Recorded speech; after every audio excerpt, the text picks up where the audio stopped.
నేను చెప్తానుండు. మంచి జరగాలి, ఊరు మారాలి, స్కూళ్ళు కావాలి, జాబులు రావాలి, జాతకాలు మారిపోవాలి. అయ్ బాబోయ్, అద్భుతాలు జరిగిపోవాలి. ఏదేమైనా గాని ఓటు మాత్రం అమ్ముకు దబ్బాలరా. అంటే సోరాకర్కి ఏమంటారండి ఇప్పుడు?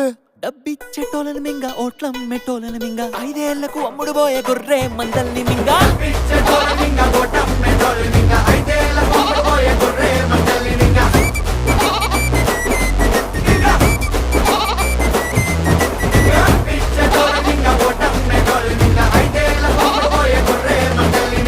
నాన్న మింగడం అంటే ఏంటి నాన్న?